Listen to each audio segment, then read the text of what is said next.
from Pakistan. I finished my engineering degree in Pakistan and I came here for higher education. So in 1998, I came really as a student.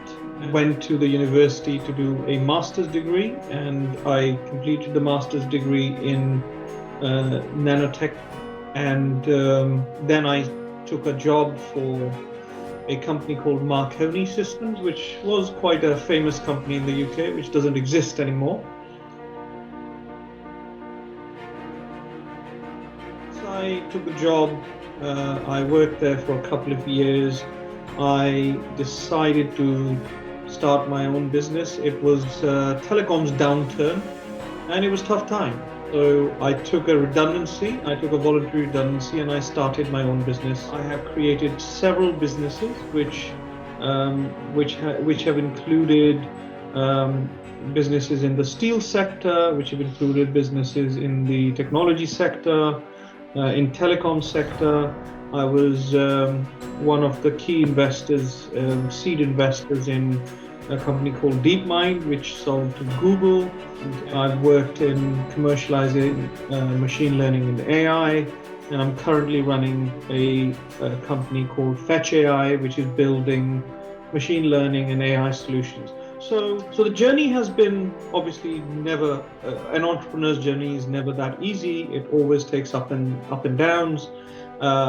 We have tough times when you have the downturns, we have the tech bubble, when technology was the worst place to be in, and you just have to stick around and you just carry on working and you make sure that you have enough motivation to keep going. Part of the whole journey is your family, part of the journey is the support from your wife, your partner. Dedication is the key part. If you're not aligned, the team falls apart.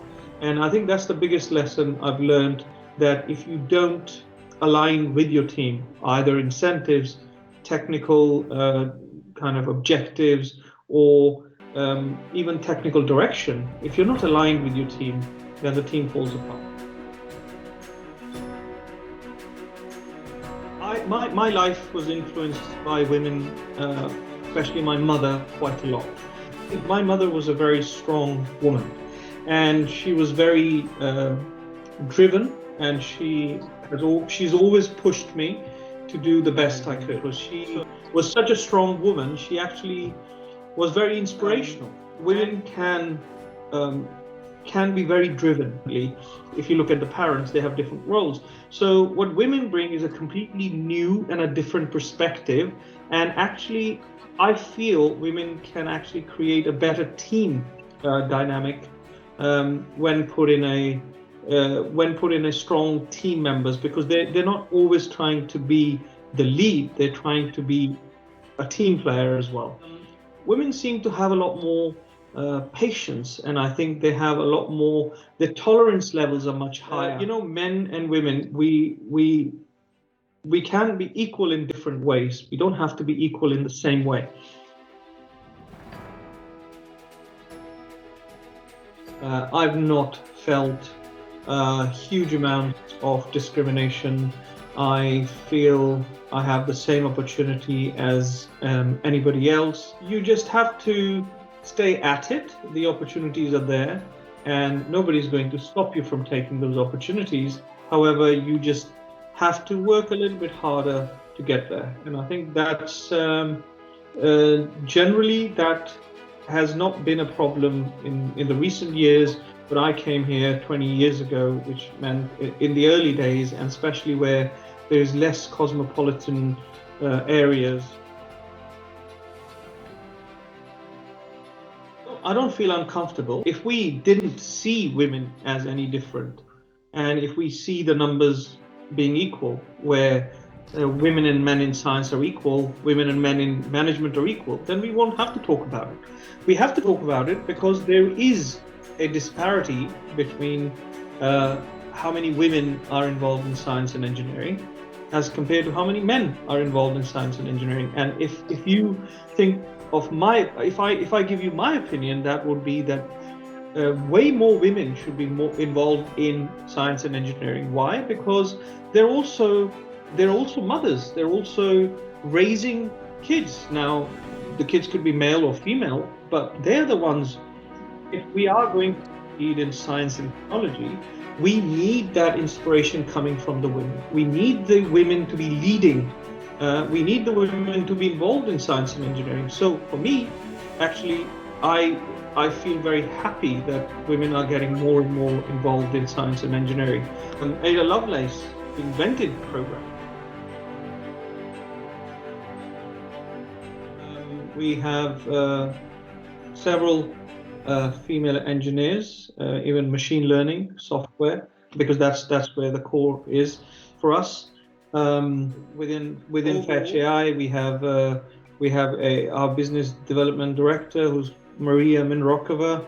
She is one of the most known women in blockchain at the moment. She leads the European Union initiative. She leads our representation in most of the machine learning and AI. If you're asking for an opinion, then I would say no. I think we need to do a lot more to enable more awareness and more appreciation and more recognition for women in science and technology.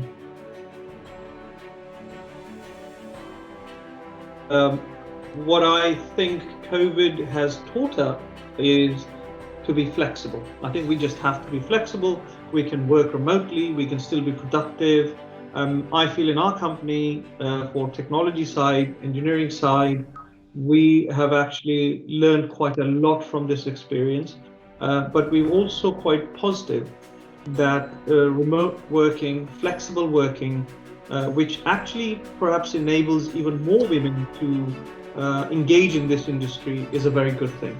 So one thing I'd like to continue after COVID, hopefully this lockdowns have ended, is to completely be flexible and to be a lot more accommodating to our working parents. We have an initiative where if you have two working parents, we give full flexibility to our staff to work whenever they want, whatever the times that work for them.